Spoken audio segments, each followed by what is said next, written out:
مالک یوم الدین. کل اس کی تفسیر اس کانٹیکسٹ میں بیان ہوئی تھی کہ ہم دنیا میں دیکھتے ہیں کہ بعض لوگ ظلم کرتے کرتے مر جاتے ہیں اور ان پر ظلم کی کوئی سزا ان کو نہیں ملتی، اور بعض لوگ ظلم سہتے سہتے مر جاتی ہیں اور ان کو ان کی مظلومیت کے اوپر جو ہے کوئی اس کی جزا نہیں ملتی. تو اس کانٹیکسٹ میں کل مالک یوم الدین کی تفسیر کا بیان ہوا تھا کہ اگر اس جہان کے بعد کوئی اور جہان نہ ہو تو ظالم سزا کے بغیر اور مظلوم جزا کے بغیر رہ جائے گا، اور یہ اللہ تعالیٰ کی حکمت کے خلاف ہے. جس نے جو ظلم کیا ہے اس کو اس کی سزا، اور جس نے جو بھی نیکی کی ہے اس کو اس کی جزا جو ہے وہ ملنا جو ان سے، یہ عدل اور انصاف کا تقاضا ہے. آج اسی آیت کی جو تفسیر ہے وہ اسی سے ملتے جلتے ایک دوسرے کانٹیکسٹ کے اندر، کہ وہ تو تھا کہ ظالم کو ہم دیکھتے ہیں کہ بعض ایسے لوگ ہیں کہ ان کو ان کے ظلم کی سزا نہیں ملتی، اور بعض ایسے لوگ ہیں جن کو ان کی مظلومیت کے اوپر جزا نہیں ملتی. مگر اسی کو بعض ایسے بھی لوگ ہیں آپ دیکھتے ہوں گے کہ بعض لوگوں کو دنیا میں ہی ان کی بد اعمالیوں کی سزا مل جاتی ہے، بعض کو نہیں ملتی، جن کا ذکر کل ہوا تھا. بعض ایسے لوگ ہیں جن کو ان کی بد اعمالیوں کی اور گناہوں کی یا ظلم کی سزا دنیا میں ہی مل جاتی ہے. مثلا ان کا مالی نقصان ہو جائے گا،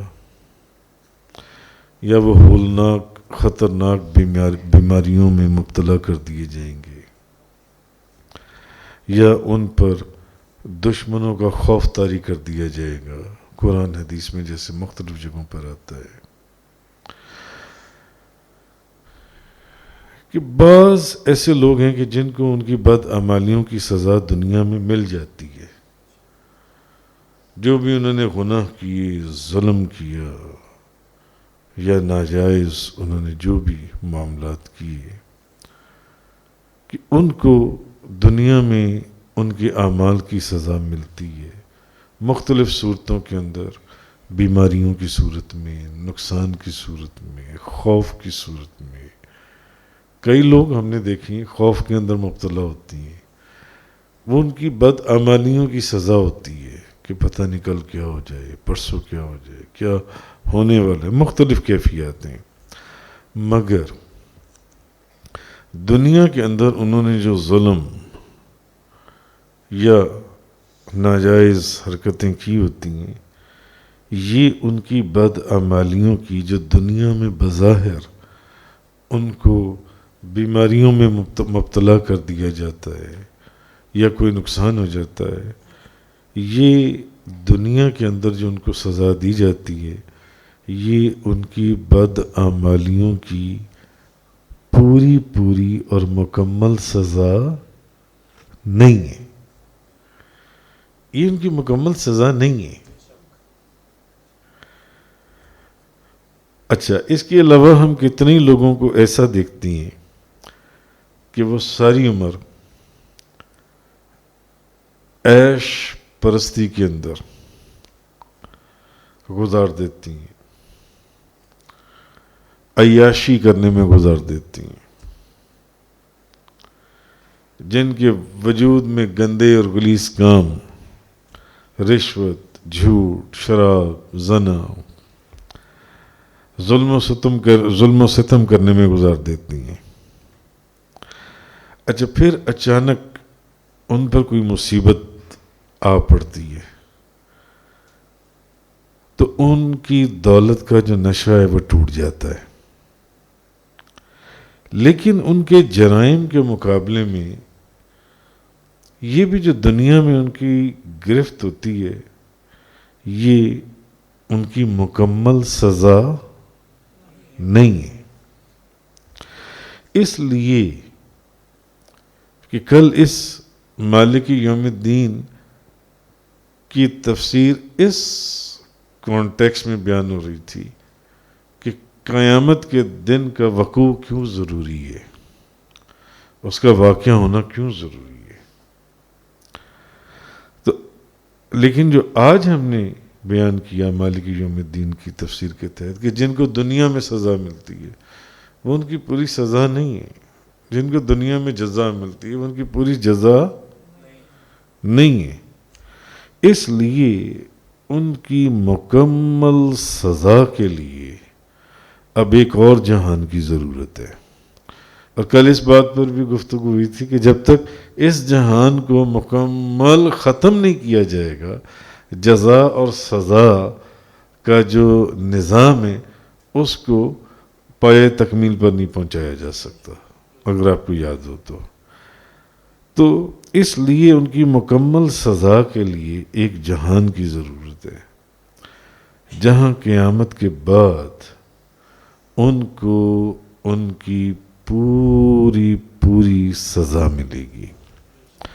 قرآن کریم کے اندر ہے وَلَنُذِيقَنَّهُم مِّنَ الْعَذَابِ الْأَدْنَىٰ دُونَ الْعَذَابِ الْأَكْبَرِ لَعَلَّهُمْ يَرْجِعُونَ, اور ہم ان کو بڑے عذاب سے پہلے, ابھی اللہ پاک نے فرمایا, اب آپ کو اس بات کی سمجھ آ جائے گی, اور ہم ان کو بڑے عذاب سے پہلے دنیا میں ہلکا عذاب ضرور چکھائیں گے.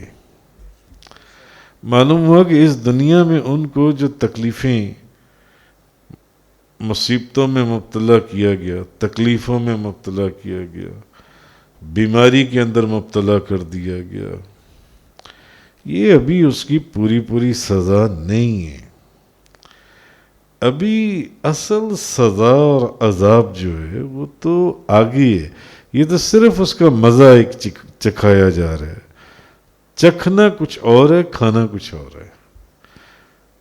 چکھنا کھانے کے سامنے کیا ہے, اصل چیز تو ابھی باقی پڑی ہوئی ہے جو آپ کو وہاں پر وَلَنُذِيقَنَّهُم مِّنَ الْعَذَابِ الْأَدْنَىٰ, اور ہم ان کو بڑے عذاب سے پہلے ادنا دنیا میں ہلکا عذاب ضرور چکھائیں گے, دون العذاب الاکبر لعلہم یرجعون, تاکہ شاید وہ باز آ جائیں, شاید وہ باز آ جائیں دنیا میں جب ہم ان کو. تو اس طرح بہت سے نیک بندے جو ہیں, نیک لوگ, وہ ساری عمر ظلم سہتے رہتے ہیں اور مصائب برداشت کرتے رہتے ہیں, اور انہیں اپنی زندگی میں آرام اور راحت اور سکون کا موقع بہت کم ملتا ہے. اس لیے اللہ تعالیٰ قیامت کو قائم کرے گا اور ہر شخص کو اس کی نیکی اور بدی پوری جزا اور سزا دے گا. فَمَن يَعْمَلْ مِثْقَالَ ذَرَّةٍ خَيْرًا يَرَهُ وَمَن يَعْمَلْ مِثْقَالَ ذَرَّةٍ شَرًّا يَرَهُ. سو جو ذرہ برابر نیکی کرے گا, ذرہ برابر نیکی, وہ اس کی جزا پائے گا, اس کو دیکھ لے گا, اس کو دکھا دی جائے گی, بتا دی جائے گی. اور جو ذرہ برابر برائی کرے گا وہ اس کی سزا پائے گا اور وہ اس کو دکھا دی جائے گی. مالک یوم الدین, اب اس کا ایک معنی تیسرے کانٹیکسٹ میں, مثلا امام بخاری مجاہد سے روایت کرتی ہیں کہ اے محمد صلی اللہ علیہ وسلم, ہم نے آپ کو اور حضرت نوح کو ایک ہی دین کی وصیت کی ہے. دین وہی ہے جو آپ کے پاس, جو حضرت نوح علیہ السلام کے پاس. صحیح بخاری شریف کی یہ حدیث ہے. اچھا, پھر قرآن مجید میں ہے کہ اللہ تعالیٰ نے تمہارے لیے اسی دین کا راستہ مقرر کیا ہے جس کا حکم اس نے نوح علیہ السلام کو دیا تھا، اور جس دین کی ہم نے آپ کی طرف وحی فرمائی، اور جس کا حکم ہم نے حضرت ابراہیم علیہ السلام، حضرت موسیٰ علیہ السلام اور حضرت عیسیٰ علیہ السلام کو دیا تھا کہ اسی دین کو قائم رکھو، اس میں تفرقہ نہ ڈالو، اس میں تفرقہ نہ ڈالو۔ تو اب اس سے پھر ہمیں کیا معلوم ہوا کہ دین آپ کس کو کہیں گے؟ دین کی تعریف کیا ہوئی پھر؟ بتائیے، دین آپ کس کو کہیں گے؟ آسان سا طریقہ ہے، جو بھی عقائد اور جو بھی اصول تمام نبیوں کے اندر کامن تھی، تمام نبیوں کے اندر جن عقائد اور اصولوں کا انہوں نے پیغام دیا، ان میں جو چیزیں سملر تھی، کامن تھی، یعنی ان کی جو سملیرٹیز ہیں، وہ ساری کیا کہلائیں گی؟ دین۔ جو سارے نبیوں میں چیزیں کامن تھیں وہ دین کہلائیں گی۔ مثلا توحید کا پیغام سب نے دیا، رسالت کا پیغام سب نے دیا، قیامت کا پیغام سب نے دیا، سارے نبیوں نے، جزا کا اور سزا کا پیغام سب نے دیا، اللہ کی تعظیم کا پیغام سارے نبیوں نے دیا، قتل اور زنا کا حرام ہونا سب نبیوں نے اس کا پیغام دیا۔ تو ان عقائد اور اصول جو ان نبیوں نے بیان کیے، ان میں جو چیزیں سملر ہیں، کامن ہیں، جو سب نبیوں میں پائی جاتی ہیں، جس کا پیغام سارے نبیوں نے دیا، وہ کیا کہلائیں گی؟ دین۔ وہ کہلائیں گی دین۔ اور ہر نبی نے اپنے زمانے کے مخصوص حالات کے اعتبار سے عبادت اور نظام حیات کا جو ایک سسٹم بنایا، اپنے اپنے زمانے کے مخصوص حالات کے اعتبار سے جو انہوں نے عبادت اور نظام حیات کا جو مخصوص طریقہ بتایا، وہ کیا کہلائے گا؟ وہ کہلائے گا شریعت۔ دین تو وہ کہلائے گا نا جو سارے نبیوں کے اندر چیزیں کامن تھیں، ایک جس کا پیغام سب نبیوں نے دیا، وہ دین کہلائے گا۔ سارے نبیوں نے قیامت کا پیغام دیا، جزا کا پیغام دیا، سزا کا پیغام دیا، اللہ کی تعظیم کا پیغام دیا، وحدانیت کا پیغام دیا، رسالت کا پیغام دیا، قتل اور زنا کے حرام ہونے کا پیغام دیا۔ یہ ساری چیزیں دین کہلائیں گی جو سارے نبیوں میں کامن ہیں۔ لیکن اپنے اپنے وقت کے حساب سے، حالات کی مناسبت سے، عبادات اور معاملات کا جو نظام ان نبیوں نے ترتیب دیا، وہ کیا کہلائے گا؟ شریعت کہلائے گا۔ وہ شریعت کہلائے گا۔ اسی طرح اب قرآن اور حدیث سے ائمہ نے، مثلا امام اعظم ابو حنیفہ، امام مالک، امام شافعی، امام احمد بن حنبل رضی اللہ تعالی عنہم، ائمہ اور مجتہدین، یہ بڑے چار مجتہد ہیں، بڑے چار امام ہیں، انہوں نے فقہ کی جو مسائل مستنبت کیے قرآن حدیث سے، وہ کیا کہلائے گا؟ وہ کہلائے گا مذہب. مذہب. میرا تعلق حنفی مذہب سے ہے، آپ کا شافعی مذہب سے ہے، آپ کا مالکی مذہب سے ہے، آپ کا آپ حنبلی المذہب ہیں. ہاں ایسی وہ مذہب کہلائے گا. قرآن اور حدیث سے فقہ کے جو مسائل مستنبت کیے گئے، وہ کون سے مسائل ہیں مجھے بتائیں. مثلا نماز پڑھنی ہے، ہاتھ ایسے باندھنے یا ہاتھ ایسے باندھنے ہیں، ہاتھ یہاں رکھنی ہے یا ہاتھ یہاں رکھنی ہے. یہ فقہ کے مسائل جو ان سے اسلامک جورسپروڈنس، ان مسائل کو جو قرآن حدیث سے مستنبت کیا گیا ہے، ان کو مذہب کہا جائے گا. اور مشائخ طریقت، اب مشائخ طریقت نے جو اوراد و وظائف کے طریقے بتائی ہیں، اس کو کیا کہا جائے گا؟ اب چوتھی چیز آ گئی کہ مشائخ نے جو اوراد و وظائف کے، آپ بھی اوراد و وظائف پڑھتی ہیں، آپ بھی اوراد و وظائف پڑھتی ہیں، آپ بھی اوراد و وظائف پڑھتی ہیں، مگر آپ کو یہ نہیں پتا کہ اس سلسلے کو یا اس چیپٹر کا عنوان کیا ہے، اس کا نام کیا ہے. ہاں پھر دوہرا لیں، جو چیزیں سارے نبیوں کے اندر سملر یا کامن ہیں، وہ کیا کہلائے گا؟ دین. اور اپنے اپنے مخصوص وقت کے لحاظ سے نبیوں نے جو عبادات اور معاملات کے طریقے وضع کیے، وہ کیا کہلائے گا؟ شریعت. اور قرآن اور حدیث سے ائمہ اور مجتہدین نے جو مسائل فقہ کے مستنبت کیے، وہ کیا کہلائے گا؟ مذہب.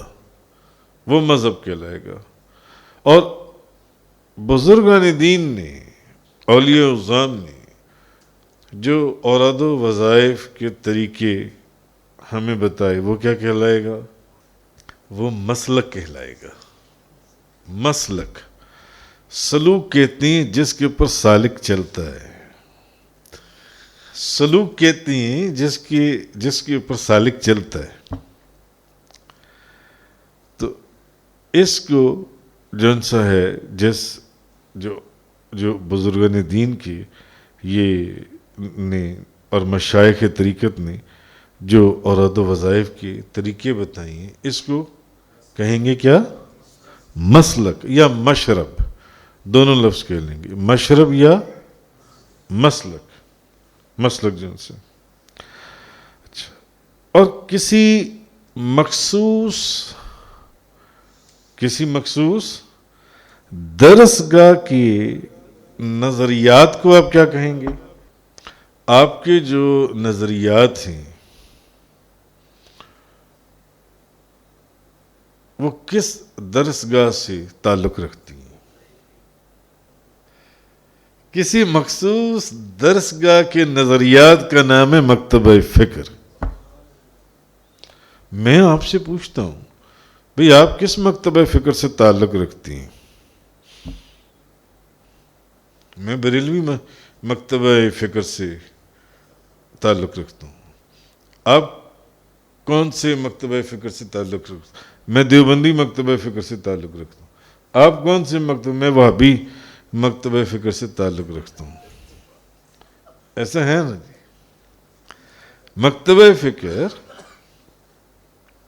یہ ہے.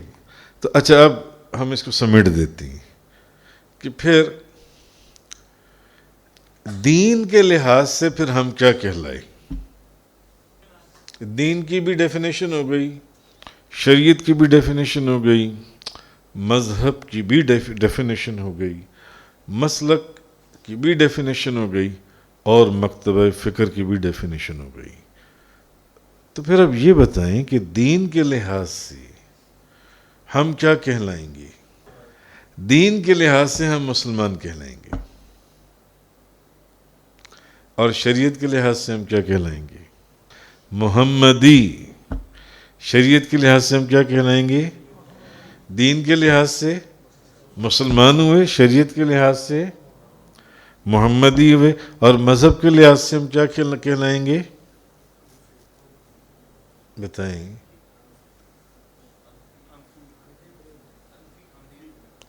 مذہب کے لحاظ سے ہم حنفی اور ماتریدی کہلائیں گے. یہ یاد رکھیں، کیونکہ مذہب دو چیزوں میں وہ پھر ہو جاتا ہے نا، ایک عقائد کے اندر اور ایک مسائل کے اندر. تو عقائد کے اندر ہم کس کو فالو کرتے ہیں؟ امام ماتریدیہ کو. اور مسائل کے اندر ہم کس کو فالو کرتے ہیں؟ امام اعظم ابو حنیفہ کو. تو دین کے لحاظ سے ہم مسلمان ہوئے، شریعت کے لحاظ سے ہم محمدی کہلائے، اور مذہب کے لحاظ سے ہم بتائیے حنفی ماتریدی کہلائے، اور مسلک کے لحاظ سے ہم کیا کہلائے؟ نقشبندی اور قادری. مسلک کے لحاظ سے ہم کیا کہلائے؟ کوئی پوچھتا ہے کہ آپ کا مسلک کیا؟ نقشبندی، قادری. آپ کس شریعت سے تعلق رکھتے ہیں؟ محمدی. آپ کس مذہب سے تعلق رکھتے ہیں؟ حنفی ماتریدی. اور مکتبہ فکر کے لحاظ سے آپ کیا کہلائے بتائیے؟ بریلوی. اب آپ کو دین کا بھی پتہ چل گیا، شریعت کا بھی پتہ چل گیا، مذہب کا بھی پتہ چل گیا، مسلک کا بھی پتہ چل گیا، اور مکتبہ فکر کا بھی پتہ چل گیا. ورنہ آپ کو یہی نہیں پتا کہ آپ کا مکتبہ فکر کون سا ہے، آپ کا مذہب کون سا ہے، آپ کی شریعت کون سی ہے، آپ کا مسلک کون سا ہے، آپ دین کے لحاظ سے کیا کہلاتی ہیں. تو دین کے اعتبار سے ہم مسلمان ہوئے، شریعت کے اعتبار سے ہم محمدی ہوئے، اور مذہب کے اعتبار سے ہم حنفی ماتریدی ہوئے، اور مسلک کے اعتبار سے ہم نقشبندی قادری ہوئے، اور مکتبہ فکر کے لحاظ سے ہم بریلوی ہوئے. تفسیر قرآن کا یہ لیکچر انگلش میں سننے کے لیے براہ کرم ڈسکرپشن میں موجود لنک پر کلک کریں.